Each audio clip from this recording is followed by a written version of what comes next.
Ba-ba-da-ba. Hello, Internet, and welcome back to the Story Nook. Audio probably sounds a bit different. That's because I'm recording in my bedroom because I have a doctor's appointment today. So I'm not recording in the car. I also have had daily migraines and headaches for like the past 2.5 weeks, so yay me. Our first story, we're going to be reading Tales from Workers 1. Welcome back. Grab your tea, your water, your coffee, your hot cocoa, whatever it is you want to drink, and let's dive in. Today we're going to be reading Tales from Workers. Our first one, I had pulled up into a tab, and then at some point after I had pulled it into the tab, it got deleted, so I had to go through this lovely thing called the Wayback Machine and find the post because I still had, like, the title and everything. But it was posted in Tales from Your Server, and was posted by Tortoise Puck. And it is called I Served a Table of Two 7-Year-Olds on a Date. I've been in the industry for 10 years, and this was by far my favorite table I've had. Because, we need some wholesome stuff, and I needed more wholesome stories. I work in an upscale restaurant. During my shift tonight, the hostess came up to me to inform me they were about to double seat me, because one table was parents and the other were their kids on a date. They wanted to be a different table so their parents wouldn't embarrass them, but their parents wanted to be nearby to supervise it easily cover the check. And they are 7-year-olds, so that makes sense. So they double sat me. I went to the parents' table first to make sure we were all on the same page, and they told me the kids could order whatever they want, and when I turned to go to the kids, and tonight, it's homecoming in my town. So I assumed it was going to be high schoolers, but I walked up to these two 7-year-old kids just sitting at a high top. They had kids' menus and were just giggling, their feet dangling like crazy. I asked if I could get them something to drink. The little boy was like, ask her. I asked if I could get any appetizers started for them, and the boy ordered mussels, like wine broth, shallots, PEI mussels, and a side of toast for both. Sorry. My breathing is shit right now. And I'm just like, oh, cute. They ate every single piece. When I asked them how it was, the girl told me she had never had mussels before in her whole life, and he convinced her to try them, and she loved them, and he was just beaming. Oh, I went to the parents' table, and told them the kids are incredibly mature and so cute, and they told me the two were the same age and have always lived on the same street, so they have grown up together and have always had this kind of like crush on each other. They got chicken tenders and fries for dinner. Breathe, god damn you, woman. Figure out where your lungs work. And they ordered our dessert special to share, a special creme brulee to finish off the evening. They captured everyone's heart so much that, with parental approval of course, my manager gave them half glasses of a 0-proof champagne to toast with the little strawberries on the glass. And that's just cute. And 0-proof, for anyone who doesn't know, that means it's a non-alcoholic champagne, because a champagne is just like a sparkling kind of thing. Like sparkling, I don't know what exactly is in champagne, but it's like a carbonated beverage. It's kind of like sparkling grape juice, I would assume, is what a 0-proof champagne would be like. They joked with the food runner, they complimented my service, they ate every bite of everything, and drank every bit of that sparkling grape juice. Yeah, it was grape juice. They conversed the whole time and giggled. I got talking with one of the moms as they were cashing out about it. How you would think of having a crush on each other would make them shy, but the conversation was literally nonstop, and this was the cutest thing, and honestly, my faith in everything is restored. And I'm happy to hear that their faith is restored, because that is super duper cute. absolutely precious. Just the cutest thing ever.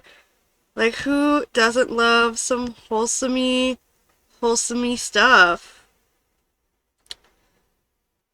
So, yeah, I just needed it. And we're 5 minutes in, so we're gonna go into our next tale from our server. Let me make sure this tab, what is this tab over here? We're gonna have to load some tabs. Oh yeah, that was the deleted post. Because I have to go through all these tabs and be like, what tab was what? So we're gonna go and move on to our next one. I probably should have kept that one for the end, but I was just like, I really want to read this one. And my computer is just like, hey, we need to update, and you need to update Chrome. And I'm just like, I don't want to lose my tabs. So we're just gonna read through and record 1, 2, 3, 4, 5 videos today. Our next story comes from Oracle Seesaw. Making sure we're capturing it on OBS. Thank you. Shift from Hell. Sorry for any spelling mistakes / weird layout. I am writing this on mobile.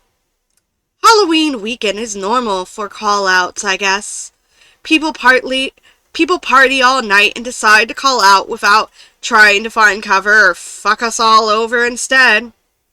Call-outs on top of our managers not knowing how to schedule people caused this whole mess. We only had scheduled a total of 4 servers on this morning, one which was a girl who didn't even show up after her first training shift and nobody picked it up, so they just decided to put on the section list anyway. What sense that makes, I will never know. Hold on. So a girl came in for like her first training shift, but never showed up afterwards for any other training shifts, and they're still putting her on the schedule? That's weird. Our morning bartender did a no-call, no-show, so our opener server, the only one who is bar trained, was forced to take over the bar and bar side tables. We find out that the last server won't be there for another 2 hours because he called last night saying he would be late. We are a sports bar. This is one of the busiest times of years for us when it comes to football.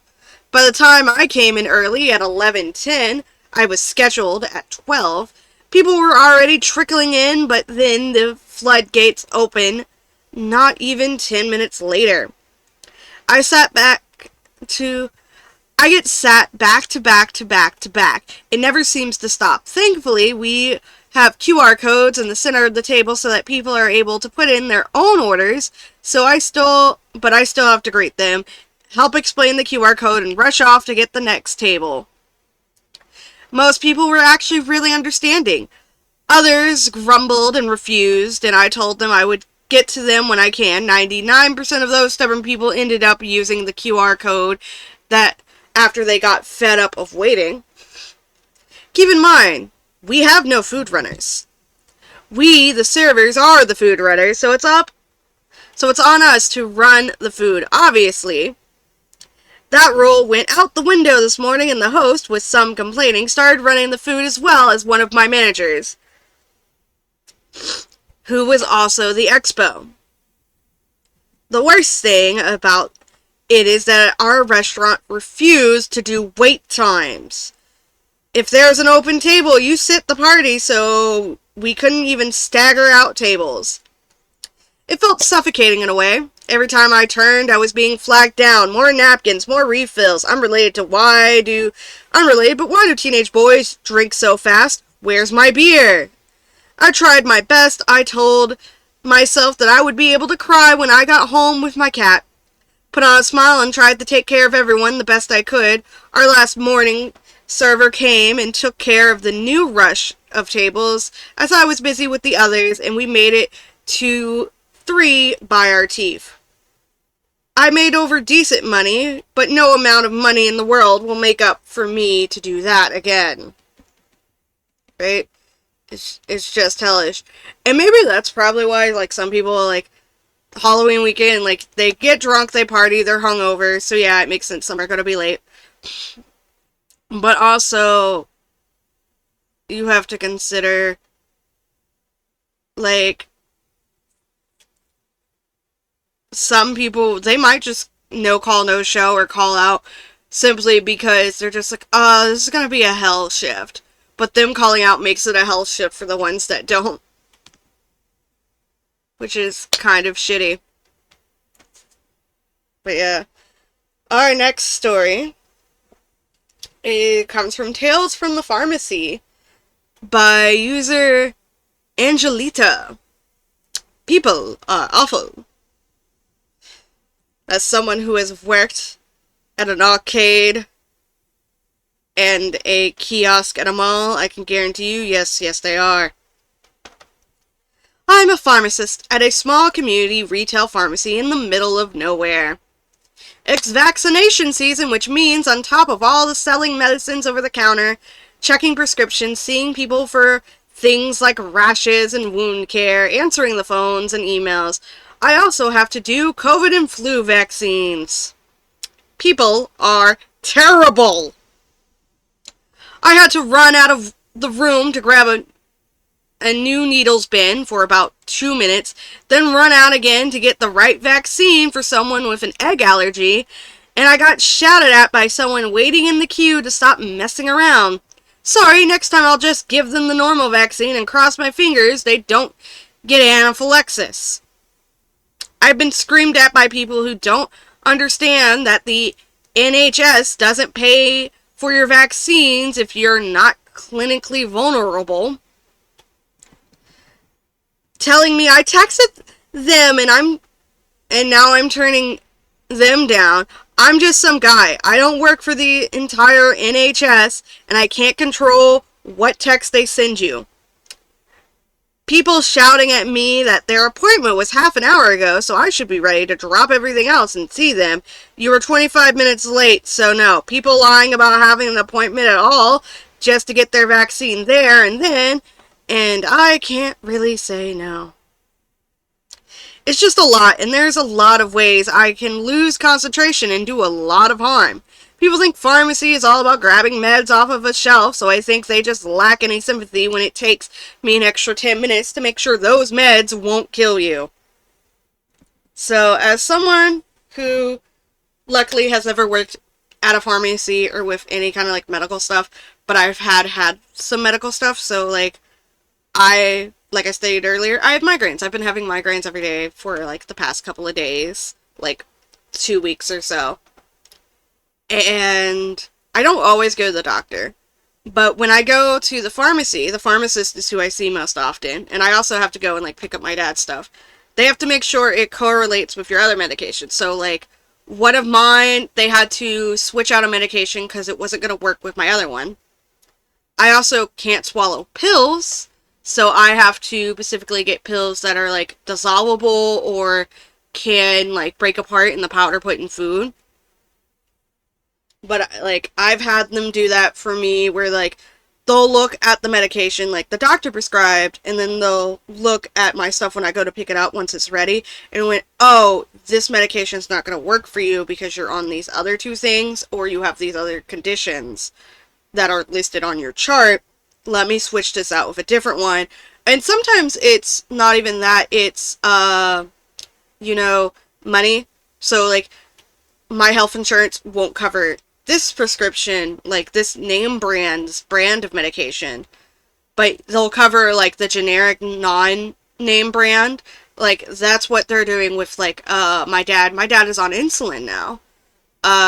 We got a letter in the mail saying, "Hey, you should go see your doctor. This brand of insulin you're on isn't going to be covered. We have these brands that we're still going to cover. You should see about switching onto those." So I'm just like, it's the pharmacy. I call in, I make sure, like, once I know the prescription is sent, I wait like 20 to 30 minutes. I call in and go, "Hey, did you receive this prescription for me?" And then there's like, "Yes, we did. It'll be ready in like an hour or so," which is normally about average for the Publix in my area. So yeah, it tracks. Give your pharmacy people time. Also, did we forget the Netflix documentary, The Pharmacist? Where the guy is just like, wait a second, why is your doctor prescribing so much of this harmful drug to you?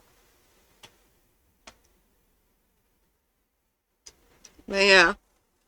Our next story is from Tales from the Front Desk, and this is going to be our last one. And this is posted by Via Steph. You canceled my reservation because I got a cheap rate and you wanted to make more money. Hi, Night Auditor here. We're currently sold out due to a big football game in my area. The whole area is sold out. This woman made a reservation online. Somehow it comes through without a card number. No payment method at all. Manager tried reaching out to her multiple times. Unfortunately, the phone number on file is not in service. None of the calls would go through. We kept her reservation until about 9-ish p.m. When she never showed, we canceled and her room was sold. Well, here she comes at 2:45. I explained to her the situation, no card, we tried calling, etc. Of course, she insists. My phone is perfectly fine. I never got any calls. And, well, you need to find a room to put me in. Like, I can pull a room out of my ass on a sold-out Friday night, sure. Tells me she won't leave and is going to sleep in the lobby, etc. All of this is happening while she is allowing her dog to free roam the hotel. Then accuses us of canceling her reservation because her rate was cheap and we wanted to sell her room for more money. What? Ma'am, do you hear yourself? That's insane. I understand this situation is frustrating for anyone, but I'm sorry. Maybe you should at the very least put a working phone number on file. She played herself here. We could have handled this situation hours ago if we could have been able to get in touch with her. I did call a couple of places for her, and of course, there were no vacancies, because, football game weekend. She kept trying to argue with me. I had to eventually tell her I wasn't going to tolerate her arguing any longer, and she needed to leave. She took a business card and walked out. I swear I do enjoy my job, but the nights like this make me loathe human beings. Fucking hell. ETA, I saw a comment about how I could have done more to help her. What could I have done? Everything within a 30-plus mile radius was booked, and I'm not going out of my way to call hotel after hotel after hotel for a woman who is yelling at and flagrantly disrespecting me. I don't have infinite empathy for people who abuse service workers over their own idiotic mistakes. Which is very true. So, for this story, how I feel is she didn't put in a card number. It was weird that it was even able to go through and be confirmed in any system without, like, a payment method. Her phone number wasn't valid, which was very weird. If her phone number was valid and the same phone number that y'all had on file, what I think, because this is what I do, I keep getting a shit ton of, like, spam phone calls, and I'm just tired of, like, getting those, especially during the middle of the work week. So I have my do not disturb mode on most of the time, and it's set to contacts only, so unless your number is saved, it's not going through. And I also have call forwarding that I just turn on most days and don't turn off until I get off. So it sends every single phone call, no matter who it is, straight to my voicemail. If you leave a voicemail, I'll get it, and I'll be able to respond. But because I'm so tired of spam and robot calls, I just automatically, most of the time, turn on Do Not Disturb or call forwarding, because I'm just tired of that shit, really. Not even gonna fucking lie. But yeah, that is Tales from Workers. Thank you all so much for being here, for being awesome. The first story, super cute, super wholesome, made me super duper happy, and I have about 40 minutes to get dressed and leave my house for the doctor, because they're a 30-minute drive away. Also, can you believe my job is just like, wait, you're just going to the doctor, why aren't you coming back in? I'm just like, I live an hour and a half drive away from you. I drive an hour and a half. One way to get here, one way to get back. By the time I see my doctor, it will have probably been like, by the time I'm done seeing them, it will probably be lunchtime. By the time I get done with whatever pharmacy and stuff they have me go to, and by the time I even make it back up there, like, back to where y'all work, where my job is, all the way in fucking Norcross, it would be no point. It wouldn't even, I wouldn't be on the clock long enough to fucking make gas money. Because you have me in a section where, one, you don't want me making overtime, so you want me to leave even earlier than I normally do, where I have to sit in my car and wait on my husband to get off, like, an hour and a half later. So, yeah, it's not worth the drive. It makes no sense to even fucking bother coming in. That's why I just, like, I called my doctor. They said, we have this appointment for the next day. I went, cool, I'll take it. You got an email saying, hey, I'm going to be absent. You don't even have me working on the fucking thing. You called me over to this section to work on because it's having technical difficulties. So I'm just like, it makes no point if I'm here or not. You just have me doing busy work anyway. But it's whatever. That's my rant for today. That's Chrissy's rant about bullshit people I work with and the annoying things. Because that lady just says a whole bunch of stupid shit to me, and I'm just like, the fuck do you think? But whatever. Remember to drink water. Drink some kind of soda, tea, coffee, I don't give a fuck. Just stay hydrated. Put some cucumbers in your water, whatever. Stay hydrated. Try not to let people give you headaches. Very, very much thank you to my Patreon and Ko-fi supporters, Diamond and Micah. You're awesome. Also, if this video gets posted before the 25th of November, my friend is going to be in an event called Atlanta Anime Day. And she's going to be doing a dance class. If I recall, it says Atlanta, but it's actually in, like, the Gwinnett Gas thing. I don't know. I'll leave a link in the description if I can remember, or in the comment section. But she's doing a dance class. So, that's awesome. So, thank you all so much for being here, for watching, for listening. Leave a like, all that good stuff. Bye-bye!